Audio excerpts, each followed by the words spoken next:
ಇನ್ನು ಕೇಂದ್ರ ಸಚಿವ ವಿ ಸೋಮಣ್ಣ ಅವರಿಗೆ ತುಮಕೂರಿನ ಹಳೆ ಐಬಿಯಲ್ಲಿ ಕೊಟ್ಟ ಕಚೇರಿಯನ್ನು ರಾಜ್ಯ ಸರ್ಕಾರ ಈಗ ವಾಪಸ್ ಪಡ್ಕೊಂಡ್ಬಿಟ್ಟಿದೆ.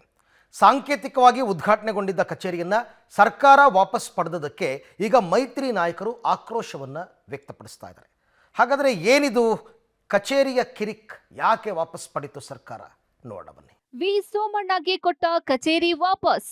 ದ್ವೇಷದ ರಾಜಕಾರಣ ಎಂದ ಮೈತ್ರಿ ನಾಯಕರು ವಲಸಿಗರಾಗಿ ಬಂದು ತುಮಕೂರಿನಲ್ಲಿ ಗೆದ್ದು ಸಚಿವರಾಗಿ ಇತಿಹಾಸ ಬರೆದ ವಿ ಸೋಮಣ್ಣಗೆ ಕಚೇರಿ ಕಿರಿಕ್ ಎದುರಾಗಿದೆ. ದ್ವೇಷದ ರಾಜಕಾರಣಕ್ಕೆ ಇಳಿದ ಸರ್ಕಾರ ಸೋಮಣ್ಣಗೆ ಕಚೇರಿ ನೀಡಲು ಹಿಂದೇಟು ಹಾಕ್ತಿದೆ ಎಂಬ ಆಕ್ರೋಶ ವ್ಯಕ್ತವಾಗಿದೆ. ತುಮಕೂರಿನ ರೈಲ್ವೆ ನಿಲ್ದಾಣದ ಬಳಿ ಇರುವ ಅಷ್ಟೇನೂ ಉಪಯೋಗಿಸದ ಹಳೆಯ ಪ್ರವಾಸಿ ಮಂದಿರದಲ್ಲಿ ಸಾರ್ವಜನಿಕ ಸಂಪರ್ಕ ಕಚೇರಿ ತೆರೆಯೋಕೆ ಸರ್ಕಾರ ಆದೇಶ ಹೊರಡಿಸಿತ್ತು. ಸುಣ್ಣ ಬಣ್ಣ ಬಳಿದು ಪೀಠೋಪಕರಣ ಜೋಡಿಸಲಾಗಿತ್ತು. ನಿನ್ನೆ ಸಾಂಕೇತಿಕವಾಗಿ ಕಚೇರಿ ಉದ್ಘಾಟನೆ ಮಾಡಲಾಗಿತ್ತು. ಆದರೆ ಮಧ್ಯಾಹ್ನದ ಹೊತ್ತಲ್ಲಿ ಸರ್ಕಾರ ಕಚೇರಿಯನ್ನ ರದ್ದುಗೊಳಿಸಿ ಇನ್ನೊಂದು ಆದೇಶ ಹೊರಡಿಸಿದೆ. ಸರ್ಕಾರದ ಈ ನಡೆಗೆ ಆಕ್ರೋಶ ವ್ಯಕ್ತವಾಗಿದೆ. ನಾನೊಬ್ಬ ಲೋಕಸಭಾ ಸದಸ್ಯ, ಬಹುತೇಕ ಕಡೆ ಮುಖ್ಯಮಂತ್ರಿಗಳೇ ಅದನ್ನು ಆದೇಶ ಮಾಡಿದ್ದಾರೆ. ಅದಕ್ಕೆ 50 ಲಕ್ಷ ರೂಪಾಯಿ ಬಿಡುಗಡೆ ಮಾಡಿದ್ದಾರೆ. ಇವತ್ತು ಬೆಳಿಗ್ಗೆ ನಮ್ಮವ್ರು ಪೂಜೆ ಮಾಡಿ ವರಮಹಾಲಕ್ಷ್ಮಿ ದಿನ ಪ್ರವೇಶನೂ ಆಗಿದೆ. ಹಾಗಾಗಿ ನಾನು ಮುಖ್ಯಮಂತ್ರಿಗಳಿಗೆ ಫೋನ್ ಮಾಡ್ತಾಯಿದ್ದೀನಿ, ಸಿಗ್ತಾ ಇಲ್ಲ. ಸಾರ್ವಜನಿಕರಿಗೋಸ್ಕರ ನಾವು ಕೇಳಿದ್ವಿ, ಕೊಟ್ಟಿದ್ವಿ, ಮುಖ್ಯಮಂತ್ರಿಗಳು ಕೊಟ್ಟಿದ್ದರು. ಅದರಿಂದ ಏನಿದೆ ಗೊತ್ತಿಲ್ಲ. ನಾನು ಹೋದ್ಮೇಲೆ ಬೆಂಗಳೂರು ಹೋದ್ಮೇಲೆ ಮುಖ್ಯಮಂತ್ರಿ ಹತ್ರ ಮಾತಾಡ್ತೀನಿ.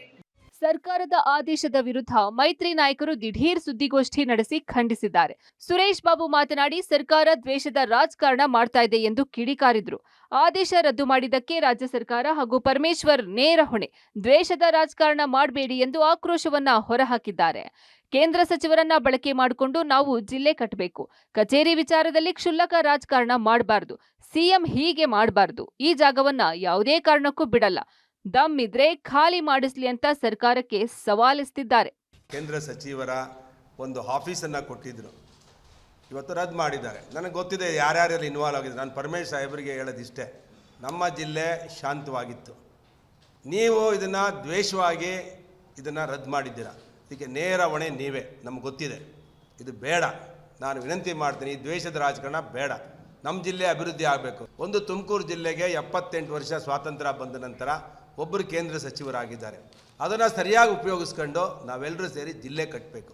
ಈ ಕಾರ್ಯಾಲಯ ಬಂದು ನಮ್ಮ ಸೋಮಣ್ಣ ಅವರಿಗೆ ಮನೆ ಅಲ್ಲ, ಇದು ಕೆಲಸ ಮಾಡೋಕ್ಕೆ ಕೊಡುವಂಥದ್ದು. ಅಂದರೆ ಸ್ಟ್ರಾಂಗಾಗಿ ಈ ಜಿಲ್ಲೆಯನ್ನು ಕಟ್ಟೋದಕ್ಕೆ ಒಂದು ಅವಕಾಶ ಮಾಡಿಕೊಡುವಂಥ ಒಂದು ಕಾರ್ಯಾಲಯ. ಅಷ್ಟಕ್ಕೂ V Somanna, G Parameshwar, KN Rajanna ಒಳ್ಳೆ ಸ್ನೇಹಿತರೇ ಆಗಿದ್ದವರು. ಈಗ ಶೀತಲ ಸಮರ ಶುರುವಾಗಿದ್ದು ಯಾಕೆ ಎಂಬ ಜಿಜ್ಞಾಸೆ ಎಲ್ಲರನ್ನ ಕಾಡ್ತಾ ಇದೆ. Manjunatha Talamakki, public TV, Tumakuru.